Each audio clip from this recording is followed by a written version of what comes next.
네, 안녕하세요. 아산정책연구원의 이동규입니다.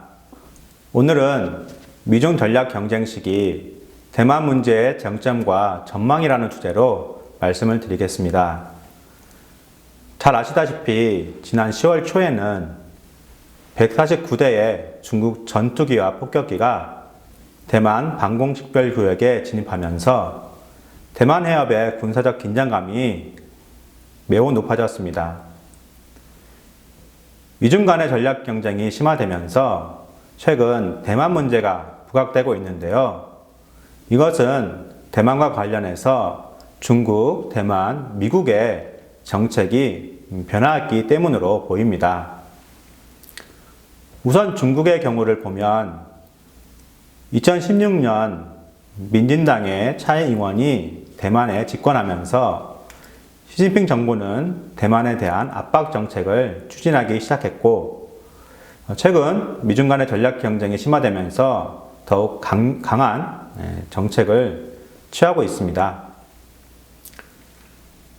그러한 정책을 추진하는 이유는 우선은 독립을 모색하는 대만과 이를 지원하는 미국에게 경고의 메시지를 보내기 위한 것으로 보입니다. 또한 이것은 국내 정치적으로 지지를 확보하기 위한 목적도 있습니다. 중국의 시진핑 주석은 취임 이후에 중화민족의 위대한 부흥을 부르짖으며 국내적으로 지지를 확보해 왔습니다. 이미 홍콩 사태에 대해서 강경한 태도를 취함으로써 국민들의 지지와 환영을 받은 적도 있습니다. 이런 것을 볼 때 대만에 대해서 강경한 태도를 취함으로써 시진핑 정부는 자신들이 중국의 이익과 중화민족의 이익을 위해서 싸우고 있다는 인식을 확산시키고 이를 통해서 정치적인 지지를 확보하려는 것으로 볼 수 있습니다. 그리고 중국은 미국의 인태 전략에 대응하기 위해서 대만에 대해서 강경한 정책을 취하고 있습니다. 대만은 지리적으로 중국과 매우 가깝습니다. 그렇기 때문에 중국의 입장에서 보면 미국이 대만을 지원하는 것을 방치한다면 그것은 하나의 중국 원칙을 훼손하는 것뿐만 아니라 미국이 근접한 거리에서 중국을 견제하고 압박할 수단을 제공하는 것입니다. 그런 점에서 중국은 미국의 인태 전략의 범위를 축소하기 위해서 미국의 대만 지원을 방해하고 대만의 독립을 저지하려는 모습을 보이고 있습니다. 대만의 경우를 보면 대만의 차이잉원 정부는 2016년 집권하면서 9.2 공식을 부정하고 생존공간 확보라는 명목으로 대만의 독립을 모색해 왔습니다. 그리고 2020년 재선에 성공하면서 이러한 민진당 정부의 독립 노선은 더욱 크게 강화되었습니다. 우선은 2019년도 홍콩 사태를 계기로 해서 일국양제에 대한 불신이 대만 내에 확산되었기 때문입니다. 오늘의 홍콩이 내일이 대만이라는 표어가 말해주듯이 이 홍콩 사태에 대해서 중국 정부가 강경한 태도를 취한 것을 보면서 대만의 국민들은 일국양제가 결국은 대만을 사회주의화 시킬 수도 있다는 그런 우려를 갖게 되었습니다. 이것은 곧 독립을 모색하고 있는 민진당 정부에 대한 지지로 이어졌습니다. 또한 대만의 민진당 정부는 미중 전략 경쟁을 계기로 해서 국제사회에서 자유민주주의 국가로서의 지위를 확대하는 기회를 확보했습니다. 이미 미중 전략 경쟁은 체제 경쟁과 가치 경쟁으로 확대되고 있습니다. 그 말은 곧 양원관계가 대륙 중국과 대만이라는 중국 내 문제가 아니라 권위주의 국가인 중국과 자유민주주의 국가인 대만과의 대립구도로 전환되고 있다는 것입니다. 이를 계기로 대만은 미국의 강경한 대중정책에 편승해서 중국의 압박에 대응할 뿐 아니라 국제사회에서 대만의 위상과 영향력을 확대하려고 모색하고 있습니다. 미국 역시 대만 정책에서 변화를 보이고 있습니다. 중국과 수교한 이후 미국은 하나의 중국 원칙을 수용하고 대만에 대해서 전략적 모호성을 유지해 왔습니다.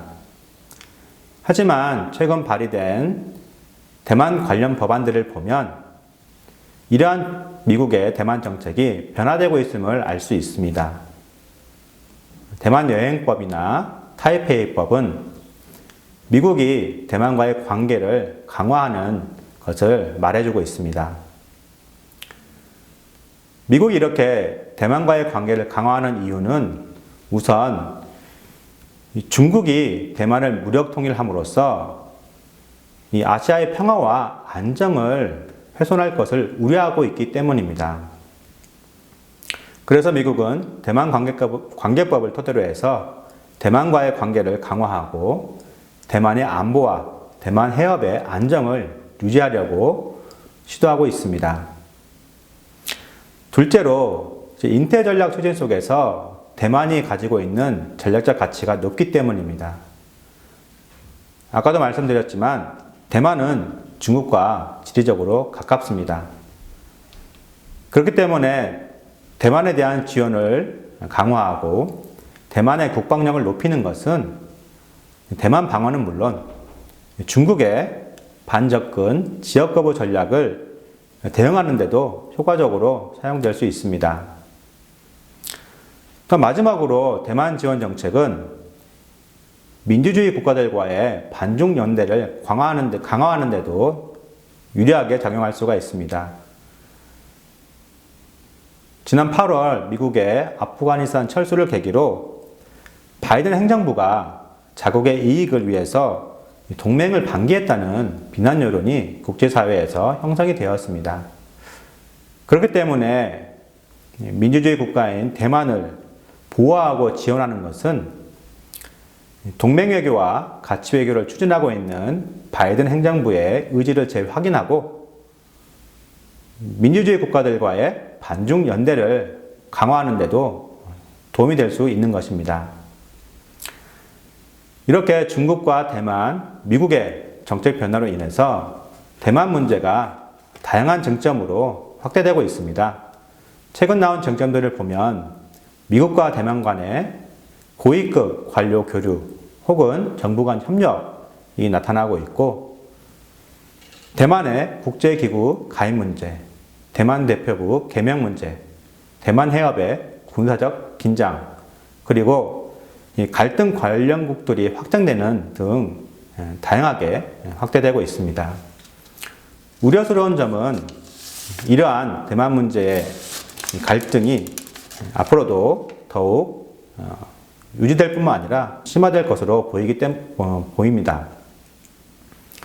우려스러운 것은 이런 대만 문제가 앞으로도 더욱 첨예하게 발전될 것으로 보인다는 것입니다. 이에 따라서 중국의 군사 현대화나 대만 수복 능력을 계기로 해서 미국이나 대만에서는 중국의 대만 침공 가능성까지 제기되고 있습니다. 하지만 중국이 무력으로 대만을 침공할 것인가? 이 문제에 대해서는 중국의 군사 능력 외에도 다음과 같은 점들을 생각해 봐야 된다고 생각합니다. 첫째는 미국이 과연 하나의 중국 원칙을 포기하였는가 하는 것입니다. 지난 미중 정상회담에서도 양국 정상은 하나의 중국 원칙을 재확인하였습니다. 그런 점을 볼 때 미국은 대만의 완전한 독립을 지원하기보다는 대중 압박 카드로서 대만과의 관계를 활용하는 것으로 보입니다. 그런 점에서 중국이 직접적으로 대만을 침공하기 전에는 미국이 대만 문제를 가지고 미중 관계가 단절되는 상황으로까지 이르는 것을 원하지는 않을 것입니다. 또한 중국이 대만을 침공할 의지가 있느냐, 이 문제도 생각해 보아야 합니다. 현재 양안 관계나 중국 내 상황을 고려할 때 중국의 대만 침공은 중국 정부가 지금 해야 되는 시급한 일인가 하는 의구심이 들 수밖에 없습니다. 우선은 2020년 팬데믹 이후로도 양안 간의 교역량은 증가했고, 대만의 WHA 가입이 좌절되는 것을 볼 때에도 국제사회에서 중국의 영향력이 유지되고 있는 것을 볼 수 있습니다. 이렇게 양안 관계에서 유리한 입장에 있는 중국이 무리하게 대만을 침공하기보다는 경제나 인적 교류를 기반으로 대만에 대한 영향력을 나갈 가능성이 큰 것으로 보입니다. 또한 중국은 현재 국내 정치적으로 안정화가 필요한 시점입니다. 내년에는 20차 당대회를 통해서 시진핑의 3연임이 공식화될 전망입니다. 시진핑의 3연임을 안정적으로 시작해야 되는 이 시진핑 정부의 입장을 볼 때 대만에 대한 무력 침공보다는 대만과의 군사적 긴장을 조성하는 것이 국내 정치적으로 유리할 수 있습니다.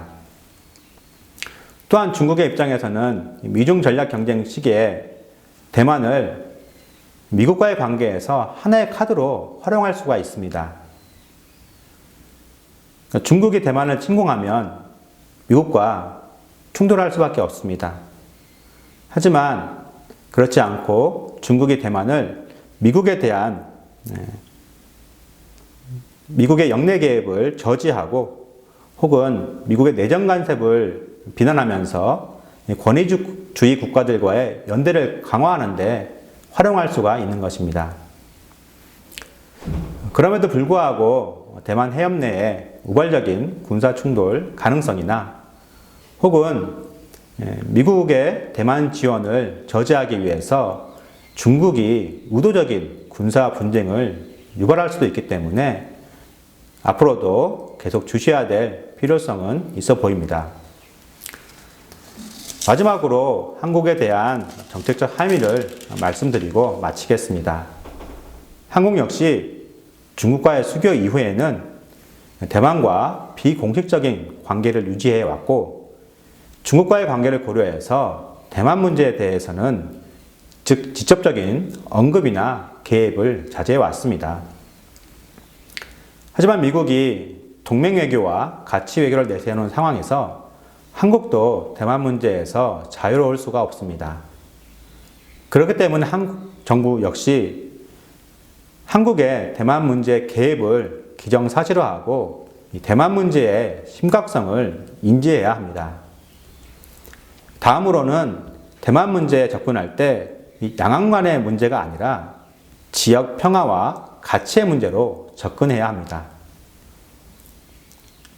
이 대만 문제와 한반도 문제의 연결을 차단하기 위해서 지역 평화나 평화 공존과 같은 가치의 문제로 대만 문제에 접근하는 것입니다. 세 번째로는 한국 정부는 중국이 이 대만 문제를 계기로 한국에 대한 압박을 할 수 있음을 인식하고 이를 대비해야 합니다. 마지막으로 이 대만 해협에 유사사태가 발생할 경우 이것이 한국 안보에 영향을 미칠 수 있음을 인식하고 대비해야 합니다. 만약에 대만 해협에서 유사사태가 발생한다면 미국은 대만을 지원하기 위해서 인태 지역의 미군 전력을 대만 해협으로 이동시킬 것이고, 이에 따라서 북한이 한국에 대한 미국의 안보 공약이 약화된 것으로 오판하고 군사 도발을 감행할 수도 있습니다. 한국 정부는 이를 염두하고 대응 전략을 준비해야 할 것입니다. 이상으로 마치겠습니다. 감사합니다.